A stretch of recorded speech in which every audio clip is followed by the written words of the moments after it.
professor, investigador, empresário.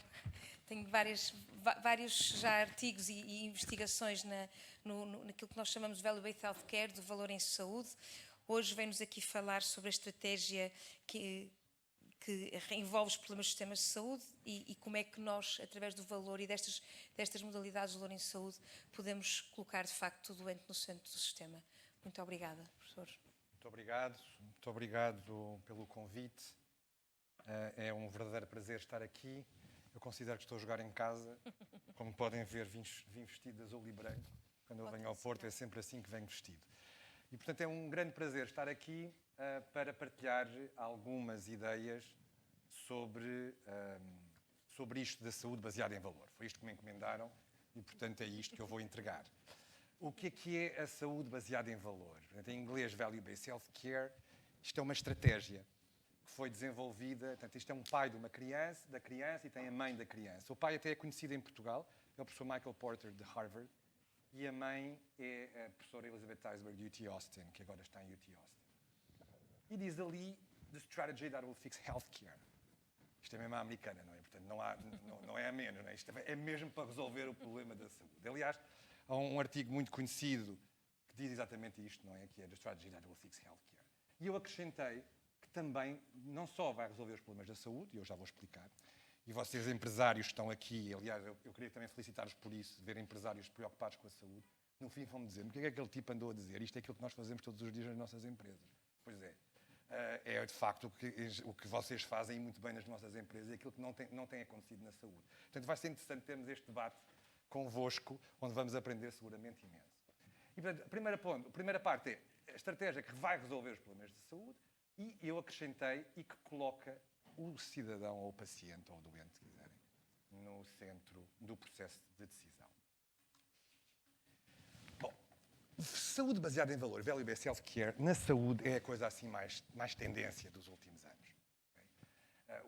O livro seminal é de 2006, que se chama Redefining Healthcare, e festejamos agora, no início de novembro, os 10 anos de uma organização que resulta daqui, que é o IHOM, International Consortium for Health Outcomes Measurement, o congresso agora que temos em Boston. E toda a gente quer fazer Value-Based Healthcare, toda a gente fala de Value-Based Healthcare, toda a gente diz que está a fazer Value-Based Healthcare. Depois se fazem ou não, isso é outra história. E, portanto, a primeira pergunta que eu acho que é importante dizer é, mas afinal, porquê é que nós precisamos de Value-Based Healthcare? Não é? Toda a gente quer fazer, porquê é que nós precisamos? E a resposta vai surpreender, é porque existe uma enorme variação. E uma variação que é escondida dos resultados de saúde, dos processos de tratamento, dos processos de cuidados e, por consequência, nos custos. A variação é gigantesca. Nós, na realidade, não percebemos muito bem quais são os nossos resultados de saúde e não percebemos muito bem, para não dizer não percebemos nada, sobre os nossos custos de saúde. Se eu perguntar quanto é que custa tratar o cancro do pulmão no IPO do Porto, ou quanto é que custa tratar o cancro do pulmão no São João ou no Santa Maria, ninguém sabe responder. Ninguém sabe responder porque ninguém sabe. Essa é a resposta. Portanto, vamos ter um debate interessante. E a segunda questão é como é que nós pagamos os cuidados de saúde? E estamos a pagar os cuidados de saúde de forma totalmente errada. Ora, se nós pagamos os cuidados de saúde de forma totalmente errada, só muito por acaso é que vamos ter os resultados desejados. Acho que estamos de acordo sobre isso. Portanto, vamos lá. Primeira equivalência, ou falta dela, é o que eu chamo de equivalência do Starbucks. Se calhar aqui no Porto posso dizer equivalência do Majestic. Não é? Nós vamos ao Majestic e vamos ali tomar um café na pastelaria do lado, ou um cappuccino, ou o que for, e esperamos que o café de um lado e do outro seja mais ou menos equivalente. Não é? Isto é o que eu chamo de equivalência do Starbucks, equivalência do cappuccino. E na saúde também esperamos isto, implicitamente. Este médico é melhor, aquele médico é melhor, mas implicitamente todos nós achamos que a equivalência do cappuccino ou do café que encontramos nestes lugares, também este tipo de equivalência vamos encontrar nos hospitais. Ou seja, mais coisa, menos coisa, o resultado é o mesmo. A verdade é que não é. E não é, as diferenças podem ser muito significativas. Este slide não é meu. Este slide é um slide do IHOM, International Consortium for Health Outcomes Measurement, que tem na base o fundador Michael Porter, portanto, da Universidade de Harvard. Portanto, eu digo que isto é insuspeito.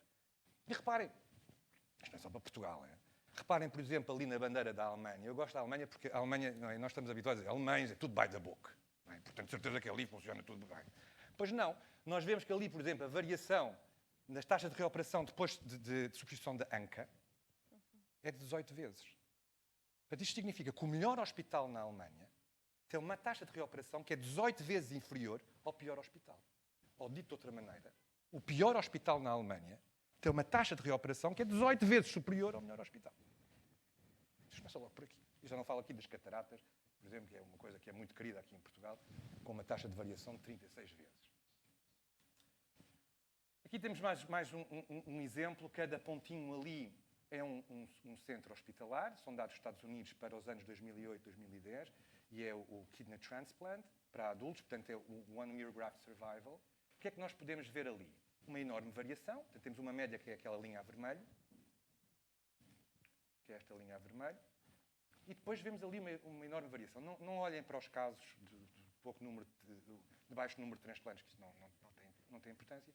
Mas a partir de certa altura temos ali uma nuvem interessante e começamos logo a ver uma coisa que é também muito interessante. É que fazer mais não é necessariamente fazer melhor.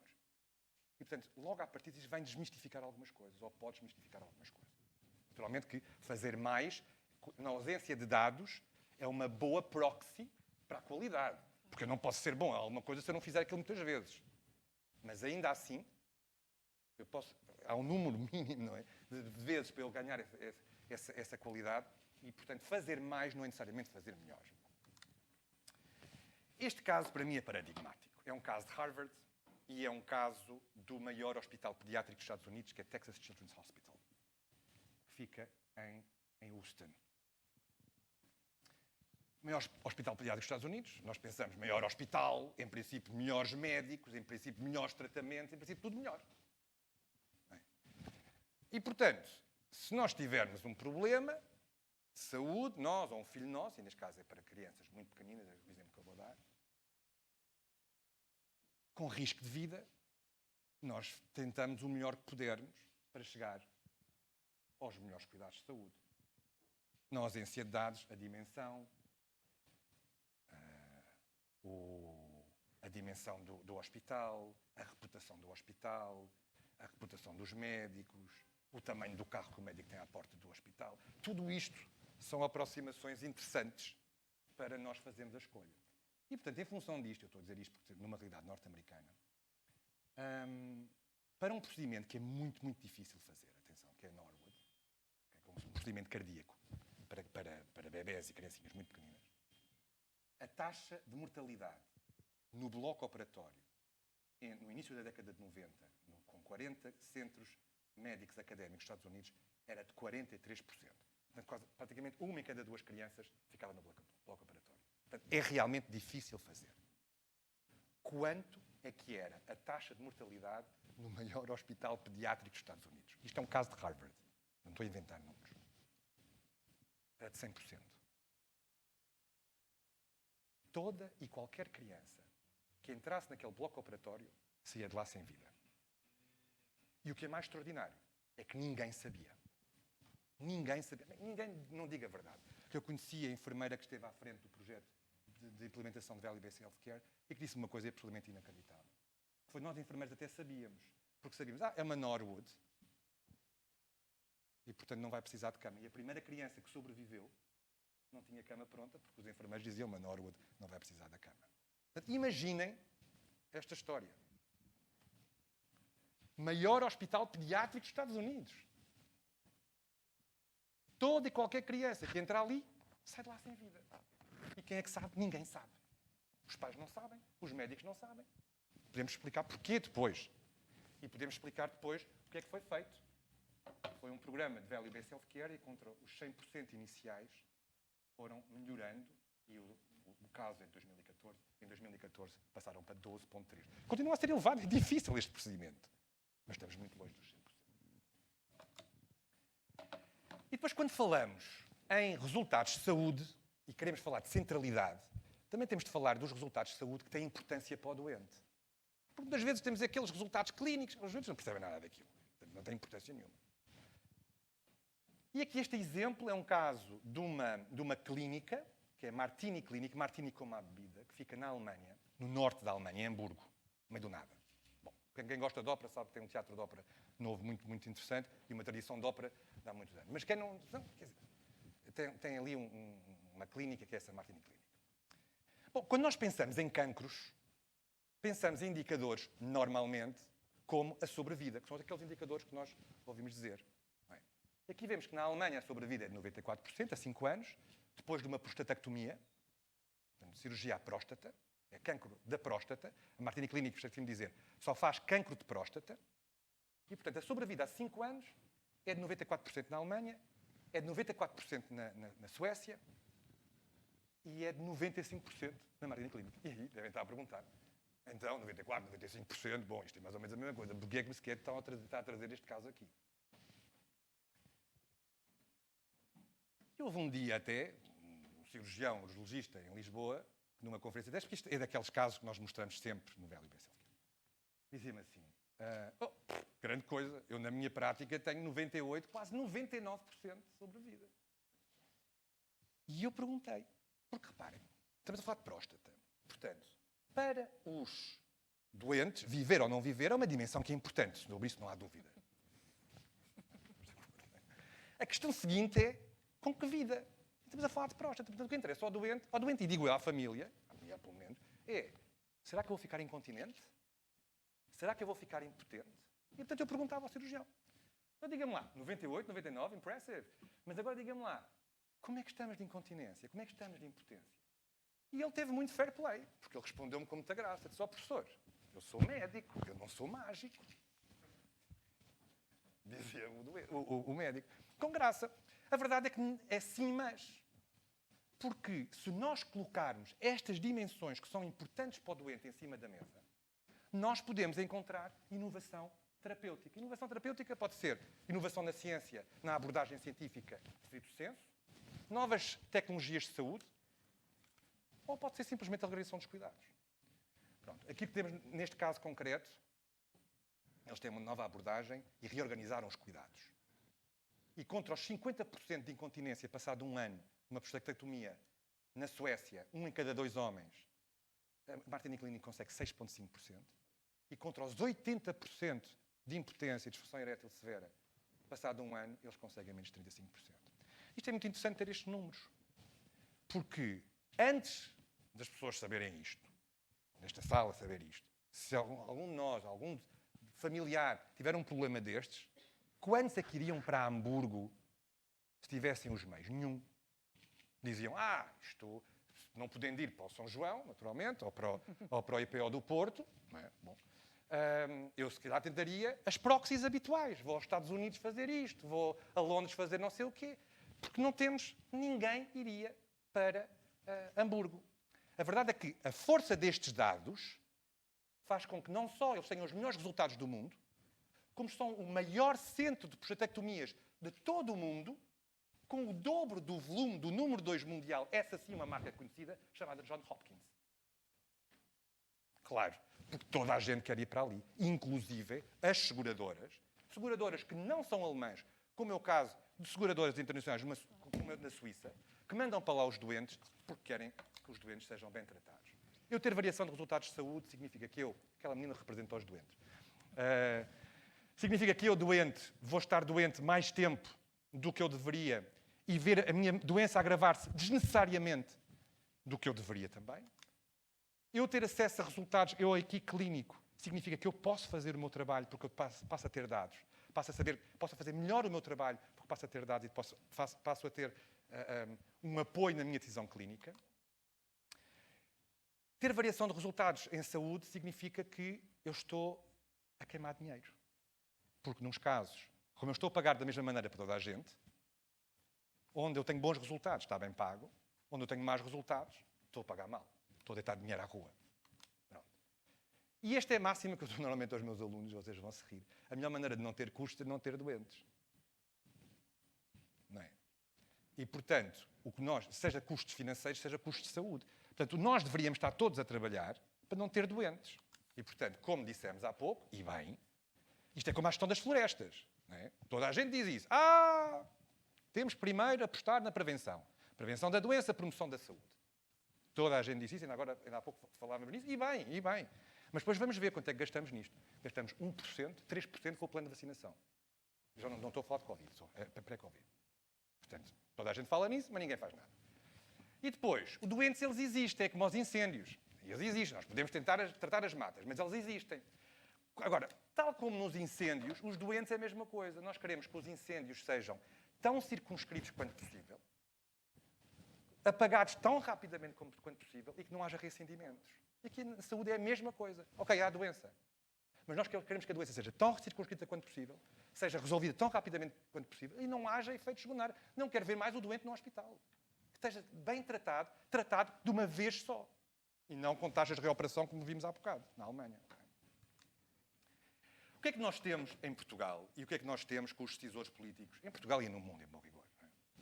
Imaginem duas aldeias. Isto é do meu tempo de juventude. Estas coisas era a Heidi que nós víamos quando éramos crianças. Imaginem duas aldeias da Heidi.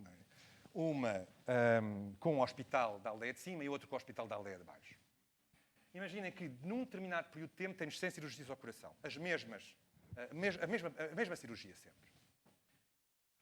O que nós temos é que, e na aldeia de baixo temos 20 cirurgias ao coração, no mesmo período de tempo. Portanto, na aldeia de cima 100, na aldeia de baixo 20. O que é que nós temos hoje em dia? Temos os decisores políticos que dizem assim: Hospital da aldeia de baixo, shame on you, vergonha. Ponham os olhos no hospital da aldeia de cima. Estes sim são produtivos 5 vezes mais. Fazem 100, os outros só fazem 20. 100 vezes mais. 5 vezes mais, fazem 100, os outros só fazem 20. E, portanto, até pagamos em conformidade. Não é? Pagamos ao ato, não é? Ao fim. O GDH, essas coisas, pimba, no fundo, é 5 vezes mais que recebe o hospital da aldeia de cima. E fica toda a gente contente com isto. Só que não. Porque a história não acaba aqui. Imaginem que 95% dos doentes tratados na aldeia de cima têm depois problemas seguintes. Têm AVCs, têm infartos de miocárdio, obriga a internamentos, obriga a cirurgias, a não sei quantas mais cirurgias, a consumo de medicamentos. E imaginem que na aldeia de baixo, os 20 que foram tratados, passado um mês estão a correr a maratona. Diz-me um cardiologista conhecido que é possível. Não sei se é, mas que é possível. Pergunta: onde é que os senhores gostariam de ser operados? No hospital da aldeia de cima, que faz as 100 cirurgias e tem 95% de problemas? Ou no hospital da aldeia de baixo, só faz 20 e os problemas ficam resolvidos? A pergunta é retórica, não é? Porque é óbvio que é na aldeia de baixo. E, portanto, nós temos que passar a ter uma nova estratégia, essa tal nova estratégia, e passar de uma lógica de volume para uma lógica de valor. E aqui é que entra a saúde baseada em valor, com estes axiomas fundamentais, logo à partida. Primeiro, o objetivo passa a ser melhorar valor.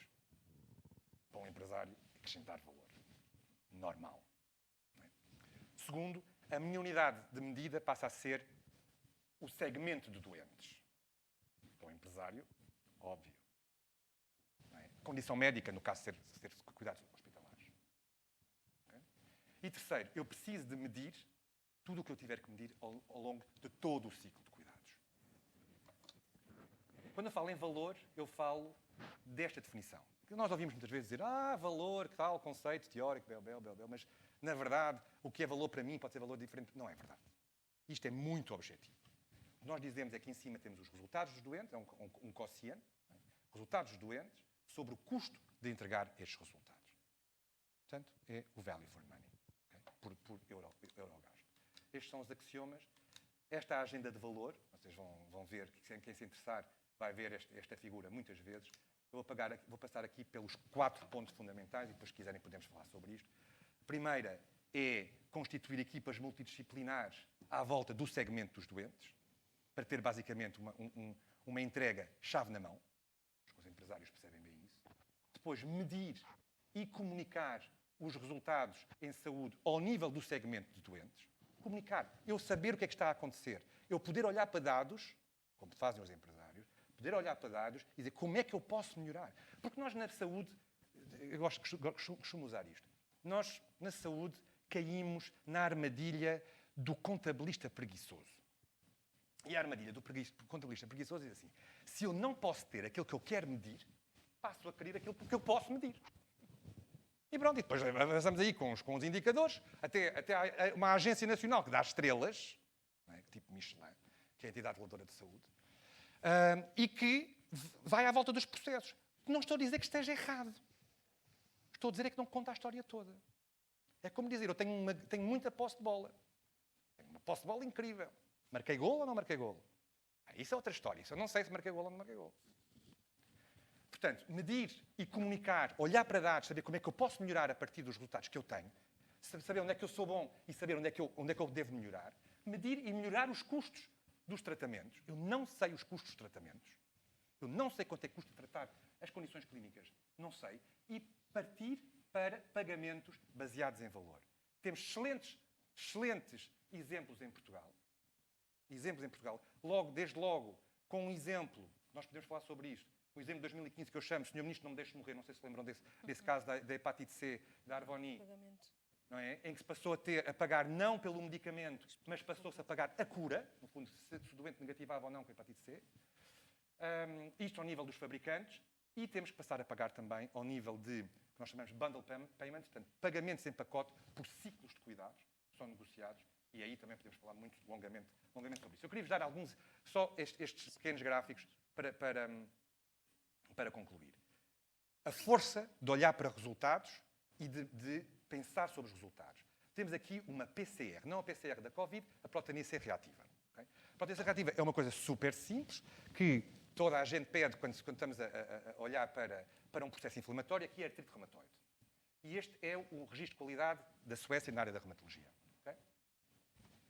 Temos uma linha a vermelho, que é a média nacional da Suécia. Como podem ver, ela vai decrescente, mas não tende para zero, porque os processos inflamatórios existem. Portanto, não há volta a dar. Okay? Mas vai diminuindo, ou seja, há um processo de aprendizagem nacional. E ali a azul é um hospital. Quando podem ver, quando eles começam a medir, aquilo está aos pinchos. Não é? Está para cima, está para baixo, uma enorme variação. Até que há ali um ponto, ali aquela barra, onde eles aprenderam e chegaram à conclusão de como fazer melhor. E estão até praticamente sempre abaixo da média nacional. O tipo de coisas que nós defendemos na saúde baseada em valor, portanto, isto é um bocadinho antes, 87, 89 ainda no kidney transplant, é este tipo de coisas. É todo o sistema a melhorar. Mas a média melhora e a dispersão diminui. É isso que nós estamos a querer com a saúde baseada em valor. Tem aqui o meu e-mail. Eu deixo também os meus contactos nas redes sociais, que eu às vezes falo sobre estas coisas, a maior parte das vezes, nas redes sociais, e portanto, se quiserem. É isto. Obrigada. Obrigado.